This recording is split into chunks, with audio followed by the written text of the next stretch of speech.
Hello guys, welcome back to the studio. I haven't done a unboxing lately, so I thought I would show you what's been accumulating over on my work table that I've gotten the past week or so. Um, so I did have some time to go do some antiquing, but this first envelope is from Stencil Girl. I had had their monthly membership for a couple years, and then I stopped for a while. But Tiff from Southern Gal Designs has designs with their club this month, so I decided to sign up again because I always like her stuff.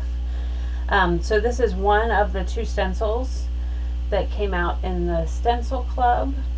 I think it's really cool, and I can really see myself using this like just over a solid gel print to get some interesting things. So I'll definitely be playing with that one later. And then this is her other design, which is more of a repeating pattern, which I also really like. So I'm excited to use both of these. If you guys are members of the Stencil Club, let me know what you all think. Like I said, I was a member for quite a while, and then I have so many stencils and I tend to cut my own. So I ended up canceling my membership, but I guess I'm back now. So I did get to do a little bit of antiquing recently with a friend, and also I think there's a couple things that are online. So this is one that I found at the time when I grabbed it. I just thought this cover was really cool because it was like the you know, we always, when I was in school, we used brown paper bags, grocery bags, to cover our books, but this was an actual from Wakefield Dairy, wherever that was. But this was actually, I guess, like a book cover they would give you in school to use. So I thought that was the interesting part. But then when I opened it up, it is an old copy of Alice in Wonderland, which some of you may know. I'm a little obsessed with Alice in Wonderland. I have a Alice in Wonderland Christmas tree, so I tend to like Alice in Wonderland. So once I found out what book it was, well, then I really had to have it. And I will say, this one I will not be cutting up. This one will just be on display. I may pull this cover off and use it though, because that was the thing that caught my eye first. So that was really interesting. And then this book I ordered from Ricky Tikki Tavi on Instagram. She tends to have some great books, and this was a French grammar review. She always sends these cute little things, but on the inside I love that there were notes. I didn't look to see what year this was from. 1920. So I tend to really love things that are in other languages. So this was one that I picked out from her most recent book sale. So this one I probably will be cutting up using the pages, and then I'll probably use the cover for something else because the cover itself is really cool. So this may become multiple projects.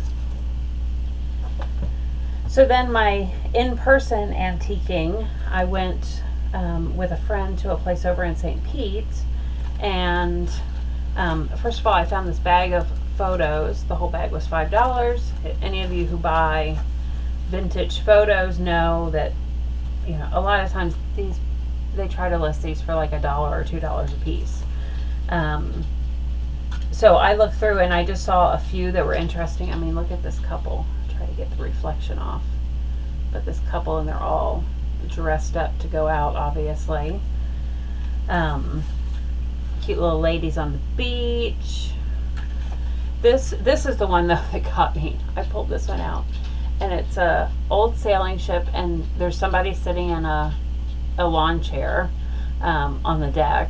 It looks like two ladies on the deck. Maybe it's the same two ladies. I don't know. But that's the one I saw that I was like, oh, I gotta have this. But a lot of these are just, they're really great photos. a lot of times you get, you know, photos and they're like kind of the offshoots, like, you know, somebody's not smiling or somebody's eyes are closed or whatever, but these are actually some really good photos. So these will be going into my photo drawer that I have over here, because, you know, I needed more photos, of course. But look, even this one, it's like an old motel where you just drive up to your room. So I was really excited about that little package for $5. So I found that first and I was excited for that. But then as I was wandering, it was at one of those antique malls where it's in a house, and so they've kind of like used every room, so you have to kind of wander around. So we made it back to this little room that was maybe just like a storage closet or something. I mean, only one of us could fit in there at a time to look. And when I got in there, I saw this box sitting at the back corner, and there's a sticker on it that says box of paper items, $10 for all. Honestly, I looked through and I saw like 3 things, and I'm like, this box is mine. So I knew I had to have it. So there's lots of flyers and pamphlets like this about how to buy a new car. Oh, I did buy these separately. Some Viewmaster reels. One is Lookout Mountain, and the other is the Great Smoky Mountains. So I did pay separately for those. But in this box, like, there were paychecks from PepsiCo in, I think it was the 1940s. Oh no, 1967. He made $53.07. I don't know if that was per week, per month, but it's funny because the checks specifically say not to exceed $150. So obviously payroll did not cut the check for more than $150. This is another one from, I think it's 1919, with the date up there, but it doesn't put the date. I don't think this is from 1919. But it's a dividend from the Pennsylvania Railroad Company for $45. These were just my receipts from, so this was the antique shop that we went to. If you're local, Andre and Friends, it's over on MLK and St. Pete, if you want to try it out. But honestly, I'll add a little bit of age to these, and I'll use these as a primer too. And then a tax assessment from 1893. Some really good paper stuff in there. There were some postcards. That one might be a photo, but there were several postcards and things in here. A receipt from Gritton Brothers Dairy. The funny part I like is there's the phone number. Phone number is 481. It's from 1911. A friend and I were talking about these, and we were just wondering, like, who decided, oh, you know, here's a receipt for 4 gallons of, I'm assuming milk, no, 4 gallons of cream, from 1911. Let's keep this for, you know, 100 plus years. So it's kind of interesting that people would, what they keep. First aid for the home. And a lot of these, you know, this whole box was $10, but as I opened, a lot of them had other prices, so obviously it was other things they had tried to sell, or maybe they just bought a lot from somewhere. I like the packaging on this. There is an actual hairnet in here. These are little pockets for sunflower seeds. Those will look great in a journal. Of course, we have the required postage that's in every random box that you buy. Christmas card.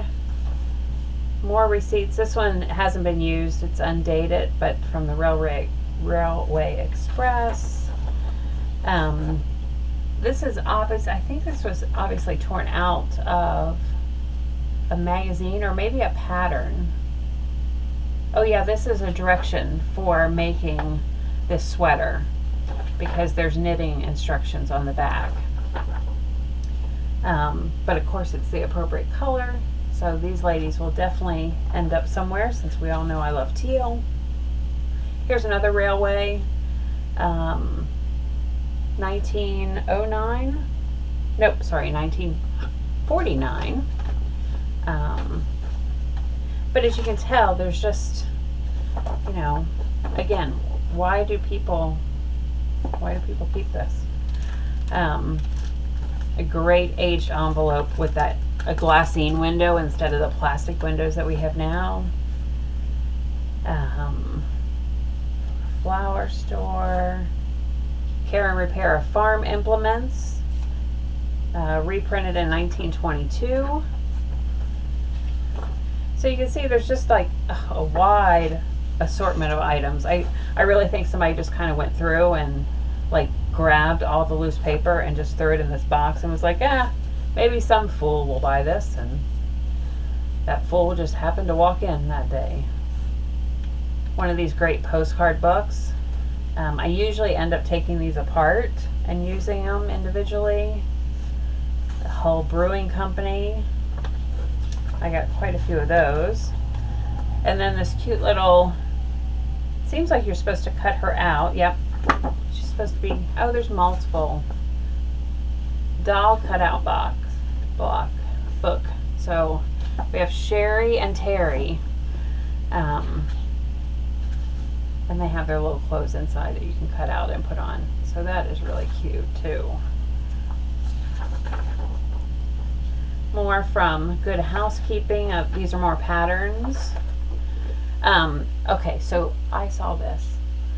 And number one, it's an 8x10. And it's not a reprint. Or at least it's an old reprint, if it is. But who decided that they needed a picture of Grandpa with his cow in an 8x10? That's very interesting. And as I look at the cow, I can't find its fourth leg, her fourth leg. So I got 2 legs there, I got 1 leg there. I'm wondering if she was a 3-legged cow, which kind of makes the photo even more interesting. But I just can't figure out who had this on their wall for so many years. We have a nice battleship. More advertising, I think out of a magazine, but this is embossed. So that's a little different. And then there were a couple of these that I saw. So these were like for dealers. It would be, whatever would go out. It's the Kaiser Fraser Sales Corporation. So these would be kind of like the newsletters that would go out in the business. Ladies World, it's really just the cover and a page or two, but great graphics.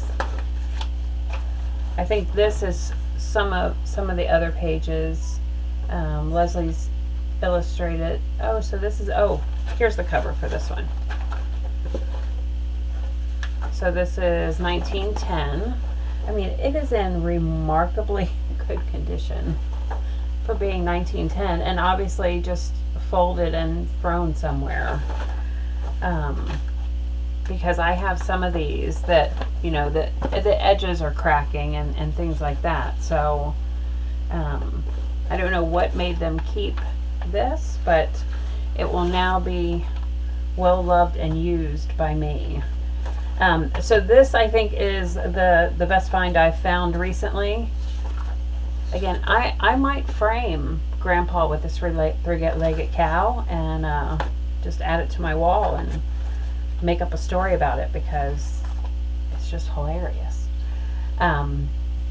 So this was a great box. So I encourage you, if you're ever at antique malls, antique stores, look in every little nook, because you never know, you might find a box of paper for yourself. So I hope you guys enjoyed. I will see you all next time. Happy arting!